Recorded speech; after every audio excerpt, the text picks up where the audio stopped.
But on the other side, there's a lot of spending in Washington to pursue our adventures overseas. Just think of the wonderful opportunity that we had in 1989. It probably was even a bigger opportunity than what came after World War II.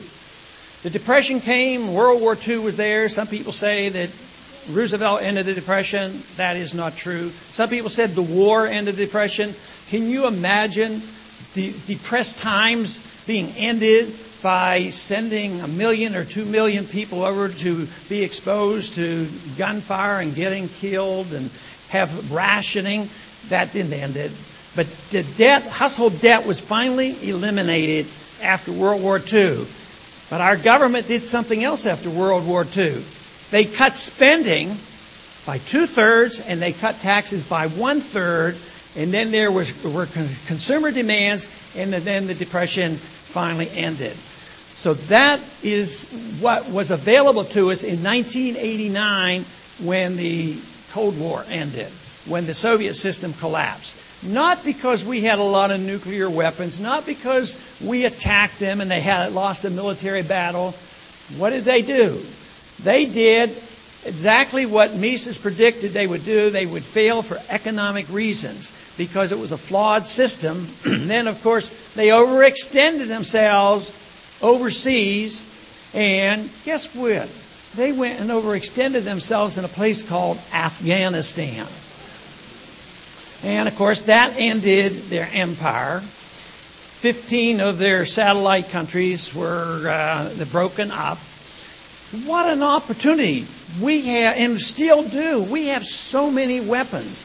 We probably could defend ourselves for the next 100 years with 6 submarines. You know, we have so much nuclear power. If anybody touched us, we are a very powerful nation.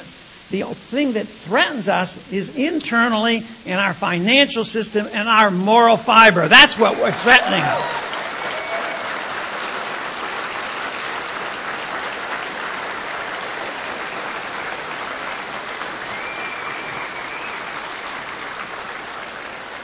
But we didn't cut anything. We went on a rampage. We continue to spend, build up weapons. They've been working, I don't know how many years, it might be a couple decades on this F-22. And if you study that, you can't believe, no, I imagine you could believe, how many cost overruns there were and how much cover-up there's been and how little need there is. You know, we can put people on the moon, and then they're worried about how many planes we can fly around. We build aircraft carriers and all these surface vessels to defend ourselves when if you really got into a war, these things are sitting ducks out there. But, you got to keep the conservative Keynesians going because they say it's good for jobs. And all you have to do is talk about cutting something. Then you go into a town that builds the airplane or builds the ship. The conservatives can be just as Keynesian as the liberals are because it's job making, because they don't believe and understand that freedom really works, and we wouldn't have to have the government stimulus like this. We need to just get the government out of our way and let us go to work.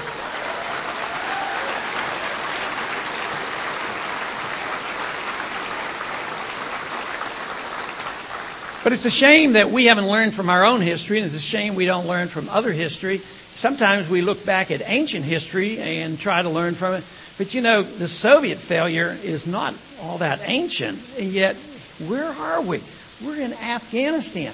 So we have a recent election, and I think that fellow that won the Republican nomination, can't remember his name, he was construed as the war candidate, and the other guy, he was the peace candidate because he says, I'm going to bring all the troops home in 16 months from Iraq.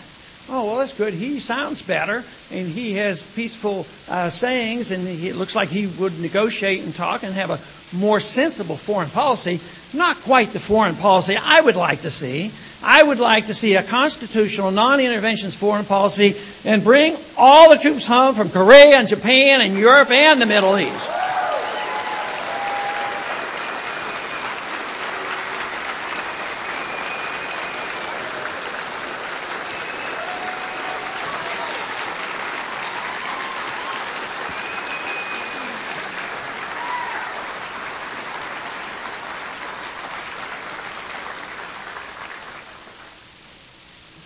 And one thing we have to give credit to the president for is during the campaign, he did say he'd send more troops to Afghanistan. That's one promise I wished he wouldn't keep. There's a lot of other ones he won't keep. I wished he wouldn't keep that one. But I sure wish he'd keep the one that said he'd at least bring the troops home from Iraq in 16 months. But let me tell you, if anybody wants to do any betting, I would take the side of the bet that says our troops are going to be in Iraq for a long, long time until we're flat out broke and we'll have to come home.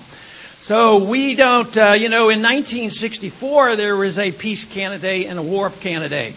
Remember, Goldwater was the war candidate. We couldn't have him because he'd expand the war. So we voted for the peace candidate, and that was LBJ, and look at what happened there. I mean, it went on and on. So for some reason, there are times when you just can almost never trust what those politicians say when they're campaigning. Very difficult. But the mess we have over there is going to continue. You know, just the Iraq situation. I mean, nobody knows exactly how many billions of dollars because they have war budgets that are off budget, and then there's all this spending within the DOD budget. But it's hundreds of billions of dollars that we have spent. And, you know, that might have just helped us if we had either been given tax rebates or, cut spending or spending here at home. I'm really willing to compromise at times. And I say that if you're getting ready to spend money and you waste it overseas, I said spend it at home. You might as well waste it here at home rather than wasting it overseas. But we have spent these hundreds of billions of dollars overseas, but just think of the other tragedy, the tragedy of life lost. We don't really add into the number of Army personnel and military personnel killed in Iraq. That's, over 4,200 and some. We don't count the civilians, and half of the people over there have been civilians. So when they say there's 150,000 over there, we might have 300,000 over there because we have all these contractors who are making twice as much money as the military's making because they're all lining up deals and who knows what. And then there's the ones that, and these numbers are rising, our men and women that have been killed in Afghanistan. It's still less than 1,000, but if it's your son, your daughter, it's a lot of people, and that is the tragedy. And what is it all for? Why in the world we do this, I don't know. You'd think we would learn something, and yet we do it endlessly. But what about, and you're not really allowed to talk this way because you might get your name put on a list. Who knows? But if you express any concern that an Iraqi civilian, those people who die from collateral damage, if you speak of that, you're not even speaking to them. We even have some Christian groups that talk like that, like they're not real people. And therefore, we have to go over there as our Christian duty and fight these battles because of the geography over there. Well, I have a little trouble with that because I understand there's probably well over 1 million Iraqis have been killed. But those who disagree with us would say, well, they were all, Al-Qaeda. They were all terrorists. But they were probably freedom fighters in a way. They probably were fighting because they had foreign occupiers in their land.